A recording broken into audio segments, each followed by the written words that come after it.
Hey everyone, welcome to The Seven Eighths, a podcast to share stories on failures and rejections. There may not be any fairy tale endings in this podcast. My guests aren't past the mountain of struggle. In fact, some of them might still be in it. I hope this podcast serves as a forum for friends and acquaintances to exchange tales of defeat. Defeat that make the 7/8ths part of our lives. You know, like the part of the iceberg that you can see. By sharing these stories, I hope we can all normalize failures and hence win over that fear of defeat. Because failing is just a part of living. I hope you will relate. Do leave me a note of feedback, and critique is welcome as well. You can find me on Twitter at FamNectar. Now, on to our episode.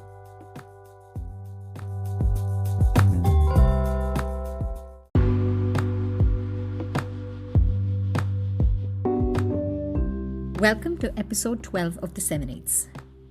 In this episode, I sat down with Kaushik Mukherjee, the COO of Sugar Cosmetics, for a chat.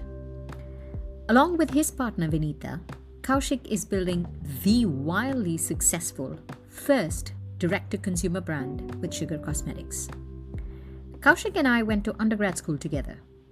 I've seen him rise through success from nailing the first highest paid job in our undergrad through a stint at Goldman Sachs to starting Sugar Cosmetics. But behind all the glamour and the rah-rah, Kaushik has struggled with his share of failures, struggles, and setbacks. He gets real, raw, and bears it all. Let's listen in.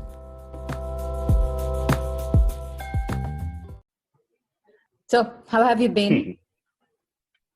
Better than what I thought I'd be, actually. So I still remember 31st March telling my colleagues that, hey, we had a target of, hitting, revenues of so much, and we did. Yeah, but all our stores are shut right now. So we're going to start from zero again. So yeah, that is funny. That is. So better than what I had imagined it would be. And I know I'm privileged to be able to say that, because I know that a lot of companies, families that have not come out of this unscathed. So yeah, grateful for that. Otherwise, yeah, we're a pretty nuclear family with swinging from happiness to the other end, where my school fees haven't been paid because there's no money at home. So I gotta ask you this because I know you. So when you were in IIM, you had an internship with Goldman Sachs, and you were here in New York. I did. Yeah, I was. And 85 Broad Street, 23rd floor. Get this, I called you and you had an assistant. She was like, oh, those days, that is crazy. Okay. So oh my God, you call up on a limo, shows up, yeah. So that sort of a life is a guaranteed, comfortable, sure there's struggles, but then it's a different kind of struggle, right? But you chose the unexplored path of entrepreneurship. You chose to do it. We're one of the few startup founders in the space of retail, cosmetics. Like very niche market, very competitive. There are established brands.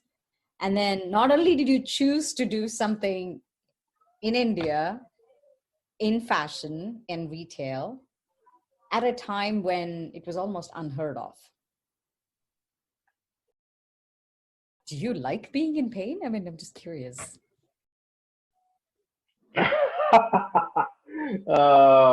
What a question. I'm just curious, because I know you from Pilani. Like, I think it starts from having a chip on your shoulder that you're probably not good enough. And I can honestly break up my life into two parts, till 2005 and after 2005. But 2005, I had just, settled into my first job, and I went through a pretty rocky breakup at that time, and the whole thing left me wondering whether you're good enough, whether you're whether I'm good enough, and it is so juvenile. But one of the things which I told myself is that I'm good. How do I prove it that I'm good? Okay, what is a tough thing for me to just narrow down and focus on? And somebody around me was, I think, attempting the CAT exam at that time to get into the IIMs, and I said, okay, you know what? I need to go mad. I need to, and I lost it. Like I went to this zone wherein, like when I used to take practice tests at night, I used to reset my clock to 10 a.m. because I knew that on the final day of the exam, I have to get used to looking at my clock and it should show 10 to 1 k beach at the time. I mean, when I used to bike from my home to my office, I used to see the bike or the car in front of me and the four numbers on their number plate. I used to, while riding, mentally divide it by two and multiply these two numbers by these two numbers mentally to just keep practicing. It's psycho stuff. I mean, if I look at it right now, and but I don't think I worked that hard, and I don't know. Nobody was watching. It's just that I just felt that I had to prove something, and well, I mean, fortune lands in weird ways, and I think that started a lot of things, and that sort of told me that the world wants to measure you with a certain yardstick. You need not believe that that yardstick is the only yardstick you should measure yourself with. And once I realized that, it just opened up so many things for me. Like genuinely, I mean, people say that hey, your scores aren't that great. I just started believing that maybe I agree they're not that great, but maybe I can make up for it with some other things. And the same pattern repeated over and over again. I know I worked for 2 years in McKinsey's Mumbai office between 2010 and 12, but fact is, when they came to IIM Ahmedabad in 2006 for the summers, I wasn't shortlisted by McKinsey because I didn't have great grades. No surprise there again. But I kept believing that I, I kept believing that I can I need to just keep working hard. And I think when you start off with something which are not strong, you need to figure out a lot of other things to make your story whole. And I just kept believing that if I kept doing that, hopefully the results will come. Not that it always came, but. So Goldman Sachs, that would have been an experience. Let's then move on to your entrepreneurship life in India. Here is what is interesting about what you're doing. Okay, not only is it challenging having your own startup, but then you decide to run it with your life partner. How did it all begin? Typically, when this question comes up, I start from 2012. But the fact which I usually don't reflect on is, I mean, the seeds were sown probably 5 years back. So Vineeta was a batch senior to me at IMA. So I basically had 1 year's overlap with her. But I think even on campus, the influence she had on not just me, our batch was extraordinary. And the reason is because theirs was the first batch which actually declined investment banking job offers from Deutsche Bank to say that we want to choose entrepreneurship. It was weird at that time, but weird suddenly became cool. We started dating, just after I graduated, and it was interesting to have stuff to discuss about this was working, this was not. And I mean, when you're running something or trying to build something, it occupies so much of your being and mind space. The best part was that when we were talking to each other, we just continued to speak out work, and that was super engaging for us. And it wasn't a deviation from what we did from the rest of it. So it was a bit of a symbiotic. We were building stuff.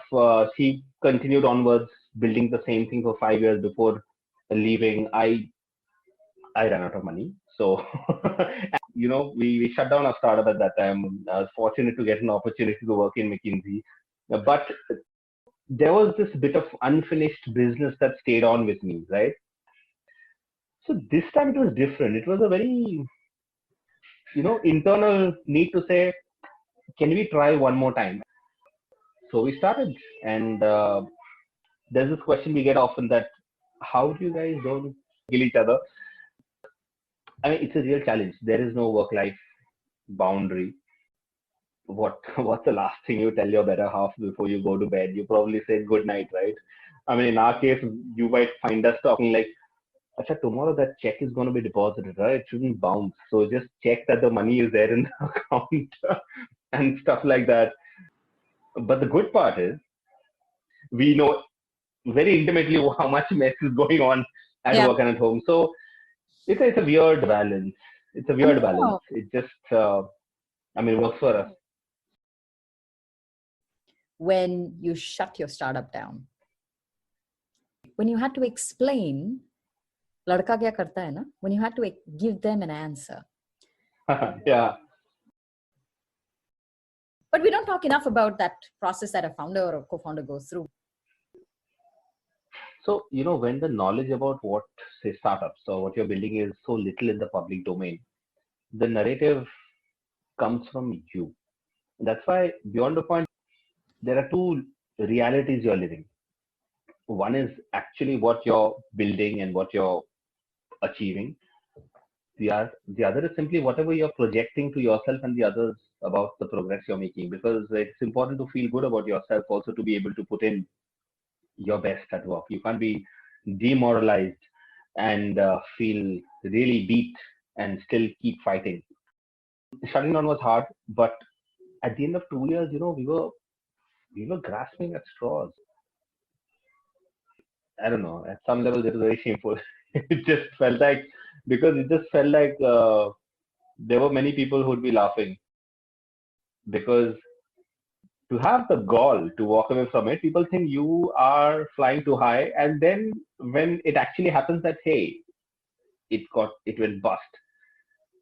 I mean, you just feel like you struggle to face a lot of people. So the whole will to build at that time had just evaporated because it was very hard, very hard. It hadn't worked out. And see, there are two things. One is facing disappointment at seeing what you're building not scale. Second, realizing at some point in time that what you're building is not really something you're either good at or passionate about. You know the concept of ikigai, right? I mean, there was no intersection. I was on a ride which I realized I need to get off, but I'd taken it too far. I mean, when your bank balance drops to four digits from five and in Indian rupees, mind you, so then you realize that something's got to give. So I left Hyderabad. My startup was in Hyderabad. I left. I came to Bombay. I stayed with Vineeta for a bit because she still had a startup going. And I remember those days was I had nothing to do. I mean, I was she lived in a 1 BHK, so it was a very small place, and I used to be there. I used to be there on the bed when she left for work in the morning. I used to be at home when she came back. It was weird, and every day I used to feel like, what am I doing? Just waste. This is a waste. And that was the time when talks started happening. And I wasn't thinking straight. I tried. I needed a story to feel good about myself. That hey, I was good at something, and I did some pretty crazy things. I started playing poker. Poker, started picking up at that time around India. I traveled to Goa, played a couple of tournaments. Unfortunately, I ended up winning a few, and I thought that what, this is my calling. I'm going to be a poker player. And in the next 45 days, I lost so much money that I realized that quit fooling around, man. Just go back and accept it that you need a goddamn break. It is so hard, right, to tell yourself that, hey, buddy, it's not working out. So then I completely gave up my yardstick, which I had been holding on to for over a decade, and I said, okay, fine, I'm gonna try to get a job and see where this goes. And I was super lucky to super lucky to get through McKinsey. Of course, the position I was offered was one batch junior to what my original batchmates were at. So that should have stung, but it didn't sting. And by that time, I was like, I'll take it. Whatever comes, I'll take it. So those 2 years, helped me rebuild everything: my life, my self-worth, my bank balance, everything. So much so, I said that, you know what, hey, let's try it one more time and see if this goes anywhere. I'm so lucky I did. How were the days before you got into McKinsey, trying poker, failing at poker again? How were those days? What were your coping mechanisms? Finding new friends. When you know that your batchmates know that you've failed, you shift and say, okay, let me find people who I can hang out with at Hyderabad from my old earlier office. Let me find new friends with whom I can play poker. They don't know me. They don't know my past. They don't know I failed. And then eventually you fail over there, then you again find new friends. Of course, some friends stayed through all that, but then you realize that, I mean, what are you running away from? I mean, it is there. So we glorify fighting against tough times a lot, Yeah. which is fair because it shows character, it shows spirit, strength. Yeah. But but I think this question deserves a double click because you can't just keep getting up when everything's crumbling around you and saying that, hey, I'm pumped and I'm gonna fight, right? Ah, So I've realized that in order to fight, you need to feel like you're not a loser. You need yes. to feel that you need to feel good about something. You look at yourself and say, hey, I've got something going for me. Then whatever's crumbling, I can put fight over there. So when something started looking up, when the job happened, when I got married at the time, suddenly that was the topic of conversation. Superimposing past news, that learning, it helped me 3 years later when in 2015 our company came very close to shutting down again, and they all knew about it. When I started randomly doing triathlons, I mean, suddenly friends who I hadn't heard of got in touch and said, "Man, this is so cool! I can't believe you're doing this." That external validation and dopamine, I mean, it is damn cheap to admit that it's a driver and a motivator. Yeah. But when but when everything is not working, somebody telling you that you did a 10K, man, you're the man. You're like, "Arey, somebody thinks it's a good. Somebody's telling me you did a good job by doing a 10K. I'm gonna do it again tomorrow. At least somebody thinks that I'm not losing in everything I do." It's very important. It's very important because you need to feel good about yourself to be able to put fight. Otherwise, where do you get juice from, man? I mean, it's tough. Yeah. I like how you highlighted the need for almost one a day gummy vitamins when you're putting up a fight. Uh, what is your perspective on fear of failure? As far as failure goes, you've almost been there. And I ask this question because many of my friends, especially women actually, it's really not the failure itself, right, that scares us. It's actually that fear of failure that prevents us from attempting what we are truly capable of. And that stops us from taking that step forward. So having been there, how do you come to terms with it? Or do you even have it? Maybe we start there. Do you even have it? No, I think as humans, all of us have it. I I think my thought process changed when I tried answering that question, that what is the fear of failure for me? How do I visualize it? And I remember realizing that, imagine you've been asked to run across a muddy, slippery field, Mm-hmm. and without slipping and falling. And if you're running, you will slip and you will fall. But every time you fall, visualize this, right? You run, it's like muddy, you slip and fall. What do? You just pick yourself up and you cover some more distance till you fall again. You cover some more distance till you fall. So as kids, we used to do that when we used to play football on a rainy day, Yeah. right? So what happened then? I mean, nobody told us that you can't get up and run. You know what happened? It just suddenly people started laughing when you fell. And you started noticing that people started laughing when you fell and it started mattering to you. So it took a long while to turn off the lights. Once I turn off the lights, people can't see me. And if people can't see me, they don't know if I'm falling once or falling 4 or 5 times. So yeah, I think there were those years when I completely withdrew to a very close circle, changed my friends. There was a bit of escapism involved.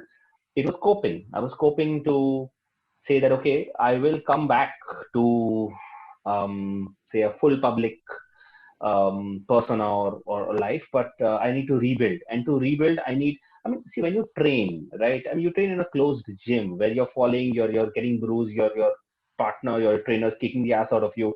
You can do it in front of, I mean, training and performing are different. And it took me a long while to realize that you can't perform if you don't train well. And if you train well, you will get hit. Now, if you're training in front of people who always laugh at you, when you get hit, either you become so strong that you don't hear the laughter, which today I am, but at that time I wasn't because I was very vulnerable. So I did the other thing. I put a no entry sign outside the gym saying that nobody watches me while I train, and I turned off the lights. Pretty much that. Yeah. Yeah. That's interesting. I can post a photograph of when we've won an award, but I'm equally comfortable sharing news about the stuff when we got passed over and we didn't win, because I realized today that I've learned to differentiate between success and happiness, and that took me a long while. Wow. That took that took me a long while. I think till the time I dissociated both of them, I mean, I was a slave to my results, and a coin can't win all the time. Nobody can win all the time, right? So, I mean, the day I dissociated that, I realized that, happiness lies in, so happiness is not a 100-meter sprint. Like, happiness is, building over a long period of time and, sharing your story and your beliefs and whatever you're building. And obviously, when you do that, there'll be a mix of things that hit the mark and things that fall off the mark. I'm perfectly okay. Once you reach that phase, now you feel that nothing can eat into your sense of self worth.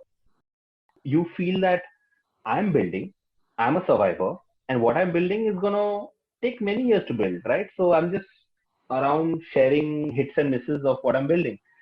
Then it doesn't matter what people say. So an investor chooses not to invest you. Okay, it doesn't matter. There are enough investors who've been right when they told me that Fabric wouldn't scale and it didn't. There are enough investors who've been wrong, who said that what are you doing building sugar? And there are now I can't center my life around proving people right or wrong, right? I mean, it's my life. So that's why it doesn't matter when people say, "What you work with your wife? What I mean, what you report to her? How is it like?" I'm like, Interesting. So that was actually very insightful when you said learn to separate success and happiness. This has been incredibly fun. Now everybody's going to know all your failures. I I mean, from our conversation, right? From our conversation, there were interesting takeaways. I mean, the fact that you said, hey, always remember there are two yardsticks. One is an internal one. yeah. And then there's another one that's an external one. And then the other chat we had about right place at the right time. You can never be at the right place at the right time by design. Yeah, You just by design, you can't. you just keep putting one foot in front of the other, and then all of a sudden the finish line will be there, and then a picture will be taken, and everybody will go, "Oh my God, he's at the right place." Yes, yes. That's what they remember. That's all they remember. And then the last critical thing, which you said, which was phrased very interestingly, you said, even a coin is never right 100% of the time. I was like, yeah, that truly makes Yeah. sense. So you can't tie your happiness to success And by corollary, you shouldn't tie your sadness and your mental well-being and to failures, because they are That is two interesting. separate The events. corollary is even deeper. So you shouldn't carry your. I mean, it's okay to feel sad, but it's Yeah, not okay to feel it. sad because you feel you've lost or because of defeat. Yeah. You definitely can Wow. feel That's it. yeah. Don't make that your only story. Make it a part of your story. It's interesting. Yeah, It's yeah. interesting. This is nice. Good. I enjoyed this. Thank you again. And that's how the cookie crumbles. Kaushik recognized that the world wants to measure you with a certain yardstick, but that needn't be the only yardstick you have to use to measure yourself. Have an internal yardstick, and that'll help you balance out insecurities. He also shared about how you can never be at the right place at the right time by design. So keep plowing through, and suddenly you'll be at a place that will become the right place. And lastly, he shared a gem. Learn to decouple happiness from success. Until you do that, you will be a slave to outcomes. Thank you for listening to this episode. Do share your thoughts. I am on Twitter @FemNectar. Until the next conversation. Cheers, guys.